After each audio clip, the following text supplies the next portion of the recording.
So operational risk would arise due to the deviation from the normal and planned functioning. So when we have planned something and further there are deviations related to it, due to the deviations in the systems, procedures, processes, technology, human failure, it may be related to the internal or external factors. It may be related to the errors of commission or omission. Okay, that is related to what? That is related to the operational risk. Okay, and it may result in adverse booking revenues. So it may basically adverse our revenues. Revenues will be deteriorating. So Basel committee has defined the operational risk as a risk of loss resulting from inadequate or failed internal processes. When the risk arises, when there is a probability of loss which is due to the inadequate or failed internal processes, due to the people and further systems or from external events, that is related to what? That is related to the operational risk. That is related to the operational risk. Okay, so criticality of operational risk has been recognized in Basel 2 previously. As I already told you, in case of Basel 1, the operational risk was not covered, and further it was thought to be that it is required so as to maintain an additional capital on part of the operational risk itself. Okay, and further, driven by the deregulation, global competition is there, tremendous technology advancements are there, and further there is a numerous number of the financial instruments, that products which are available over there, which are carrying a large number of the database, and further basically we are dealing with a large number of the instruments with the large number of the customers itself, which can basically lead us to the different and separate problems which must be looked into. So if operational risks are managed well, if we do manage the operational risk, first of all, we can basically protect ourselves from adversening of our profits. And second one, it is related to, we need not to maintain some extra capital for that particular purpose. So if we are basically managing our operational risk, we have to basically maintain less regulatory capital, that is the reward for the same. And further, operational risk vary in the components. How does it vary? So it may have high occurrences with low value risk. It may be the case that frequently same error is being occurred, frequently same risk is being occurred, but lower risk is associated with it. Or it may be the case that the frequency is a lesser one, but the risk associated with the same is a higher one. Okay, so that is basically related to the components. Okay, so it may vary in their components. Now let us have a look at the causes and effects of the operational risk. First of all, it is related to the cause based. So it can be people oriented. It can be people oriented due to the negligence, incompetence, insufficient training, and further it may be related to dishonesty. It may be related to the key man person that who has basically failed to perform their duties. It may be due to their negligence. Okay, so all these are related to the different causes which are basically related to the people itself. Okay, second one, it is related to process oriented. It is related to process oriented, but further it is transaction based causes, but it is process oriented. What do you mean? What does it mean? It means it may be the case that there is a process involved. Let us say the example that when a fan is to be manufactured, there is a process involved in it. What is the process? That you will be procuring the raw material first of all, and further then you will be processing it, finishing it, and further you will be managing it. You will be basically delivering the product to the sale department itself, and further then the product would be sold. So that is a complete chain that is involved. There is a complete process that is involved. So if the process is now changed, let us take the case that the company that was basically manufacturing the fans, that changed the manufacturing process, and further it may be the case that there are some loopholes. It may be the case that there is some complexity. It may be the case that there may be some organizational complexity, that different officers are involved over there. There is basically different quality checks, and further it may be related to some other issues too, which is related to the process itself. So that is basically process oriented. And the other process oriented cause is related to the operational control. It may be related to the operational control, where their operations are to be performed, in some process, and further there are related issues related to that. It may be the case that the duties have not been segregated properly. It may be the case lack of management is there, supervision lack is there. It may be the case that the inadequate procedures are there. So that may lead to the different, that may also lead to the processed based causes. That may also related to the processed based causes. Further, it is related to the technology oriented causes.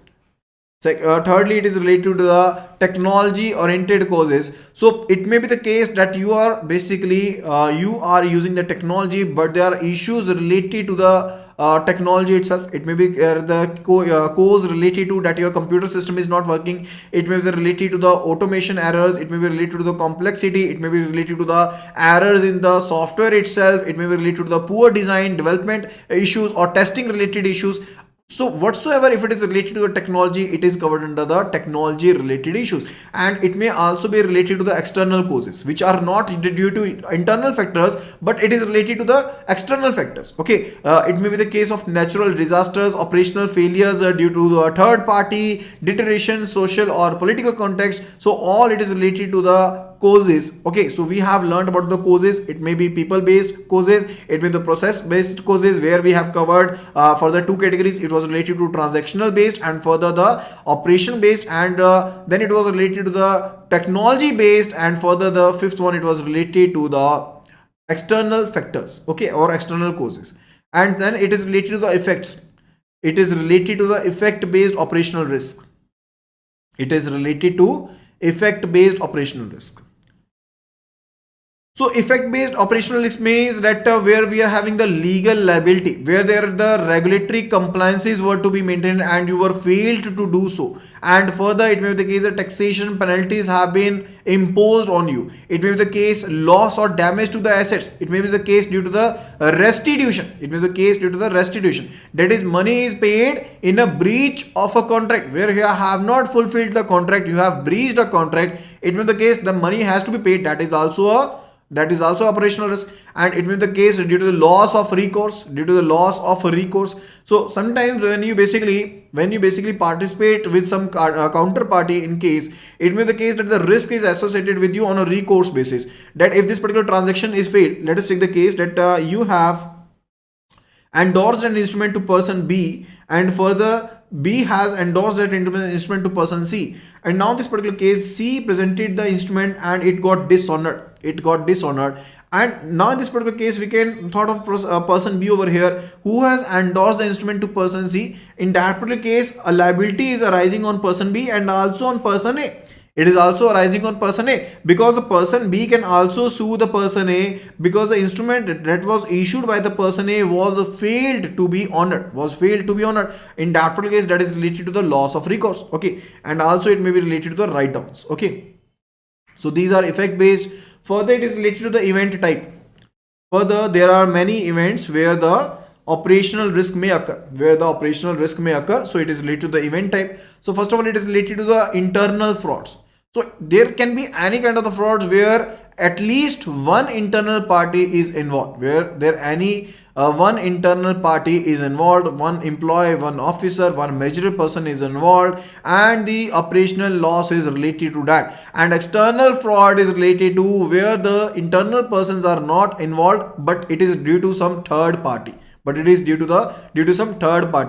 there some third party has found some loopholes related to your idea, found some loopholes related to your product, and further they have sued you. So in that case, that would be related to the external fraud. Employment related, losses arising from the acts inconsistent with the employment. So when you are performing, when you are basically working in an organization, you need to follow the different laws. The labor laws are to be followed, and if you're not complying with those particular laws, it may be the case that you are basically ordering someone, or you are basically directing someone so as to work in the condition which is not healthier, which is not having the safety procedures involved. In that particular case, if a loss arises to you that is related to the employment practices and workplace safety, if you're not following the guidelines related to that, and further, it is related to clients, products, and business practices. So losses arising from an unintentional or negligent failure to meet a professional obligation to some specific clients. Let us take the case that you were having some obligations related to, you were having some liabilities or duties to be performed for some of the specific clients over there, and further you were failed to do so. You were failed to do so unintentionally or negligently. You failed to do so. In that particular case, that would be what, that would be the losses can be also arisen from the same. Okay, and also it could be the case that there is a product mismatch, or it may be the case that there is a problem with the design. It may be the case that there was not suitability, or it would be a fiduciary obligation on you. Likewise, it is in the case of the banks, that banks are to maintain the secrecy of the customer. The banks are to maintain the secrecy of the customer, and further, if the banks are not maintaining the secrecy of the customer, in that particular case, if it comes to the notice of the some of the customer, they can basically file a case on the bank itself, and further can demand for the compensation. Okay, that will basically related to what, that will be related to the operational risk itself. And also damage to the physical assets. So losses arising from the damage to the physical assets, it may be due to the natural disasters or the other events where the assets of the companies are now damaged, and further it is related to the business disruption and system failures. So if there is any of the system failures and due to which you face the losses, it is also an event where you can face the losses in case of the operational risk. So all these parameters are related to what? These all parameters are related to the different events where the institute can face the operational risks. Okay. Last one, it is related to the execution, delivery and process management. So losses from failed transaction processing or process management, from relations with trade counterparties and vendors. Okay, and further, in case you are failed to carry on your processes, you are failed to complete a process, that is also a process management failure and also related with an event associated with the operational risk. Next, it is related to the operational risk management practices. It is related to the operational risk management practices. So Basel II guidelines for the operational risk management, that is ORM. We basically name it ORM. That is a operational risk management. That is related to the operational risk management. So they basically issued the guidelines related to the operational risk, which is called sound practices for the management of the operational risk. Sound practices for the management of the operational risk, and there were 10 principles, and 7 out of these 10 principles are relevant at the organizational level. 7 principles out of these 10 principles are relevant relevant at the organizational level, and we will be covering these 7 principles. Okay. So the principle 1 over here, it says that board of directors must be aware of the major aspects of the bank's operational risk aspects. So what are the different aspects? So if we are having an institute, so the board of directors who are basically ultimately responsible for the management of the risk in the bank wide structure, they must be non-related to all the aspects where the bank is facing the operational risk, and further it should approve and periodically review the bank's ORM framework. Also, the board of directors must be approving and further periodically reviewing the bank's operational risk management framework. So whatsoever the operational risk management framework has been approved by the board of directors, that must be periodically reviewed too. Second principle, it is related to the board of directors again, and further board of directors must be ensuring that the ORM framework is subjected to effective and comprehensive internal audit. So ORM framework is approved and further reviewed by the board of directors, that we have already come to know in the principle number 1. And the principle number 2, it says that the ORM framework, which is basically articulated and approved by the board of directors, that must be basically complied to the internal audit. It must be complied to the internal audit, and further it must be reviewed, it must be internally audited by the competent person independently. Okay. Principle 3, it is related to the senior management. So principle 3, it says that the senior management should be responsible for implementing the ORM framework. So it must be implementing the ORM framework. So the framework which is approved by the board of directors, it is to be implemented by the senior management, and it is also responsible. The senior management is also responsible for developing the policies, the procedures for managing the operational risk, And the fourth one, it says that the bank should identify and assess inherent all the material products, activities, processes or systems where the operational risk could occur. So operational risk could be related to the different scenarios. It could be related to the different procedures, processes, products, systems. So all the products and all the processes, all the procedures, all the systems must be identified, and further we must be assessing the operational risk associated with these. That is the principle 4. So the first two principles are related to the board of directors. Third principle is related to the senior management. Fourth principle is related to the identification of the operational risk in different procedures, processes, systems. And principle fifth, it is related to the process of a regulatory monitoring the operational risk profiles. Okay, so banks must be having some process.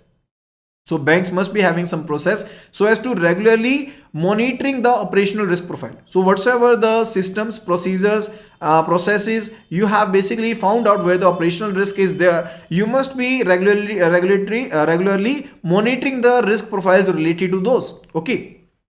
Principle number 6, it says banks should have policies, processes, procedures to control or mitigate the material operational risk. That is related to the principle 6, that banks must be having the policies, the processes and further the procedures so as to mitigate the operational risk. And principle 7, it is related to that banks should be having a policy related to the contingency and business continuity plan. That what if this particular operational risk occurred, what if this particular event occurred, what would be, how we will be dealing with it, and are we maintaining sufficient capital, are we having the adequate capital for this particular purpose. So that must be also, that is covered under the principle number 7. So first two principles are related to the board of directors, third it is related to the senior management, and fourth it is related to the identification of the risk, fifth it is related to the monitoring of the risk, sixth one it is related to the policies and procedures for so as to mitigate the risk, and the seventh one, it is related to the BCP, that is the business continuity plan, and the contingency plans. Okay. Further, it is related to management overview and organization structure. As we have already covered in the case of the credit risk and the market risk, that ultimate responsibility lies with the board of directors. So board of directors are having the overall responsibility so as to manage and implement the operational risk framework, and they just do approve the framework, and further they do articulate the framework too. So it should be approved by the banks. They should be basically approving the ORM framework, and further it is to be reviewed periodically by the board of directors. And further, the framework should provide a firm-wide definition of operational risk. It must not be only related to some simple process or procedure. It must be covering all the aspects of the operational risk, which could be there under different processes, procedures, systems, and those all must be covered. Okay. And further, it is related to, it should be in place an internal audit system, because there should be an effective internal audit system which is to be performed by an independent person, which is to be performed by an independent competent auditor. Okay. Next it is related to the operational risk management committee. So it identifies the operational risk to which the bank is exposed. So it will be identifying the different procedures, in which the bank is exposed to the operational risk, and it also formulates the policies and procedures for the operational risk management. So whatsoever the policies and procedures are there, these are formulated by the board level subcommittee, which is operational risk management committee, and further after the articulation, this is approved by the board of directors. Okay. And there must be clear guidelines related to that how we can assess the risk and how it can be quantified, and further we must be ensuring that we are having the adequate risk mitigation controls. And further, related to the framework which is approved by the board of directors, related to the implementation of that particular framework, the responsibility lies with the committee itself. It lies with the ORM committee itself. The framework must be consistently implemented throughout the whole organization, and further it has a responsibility related to formulating the policies and procedures that we have already covered. Next, it is related to role of operational risk management department, that is ORMD. Next, it is related to the role of the operational risk management department.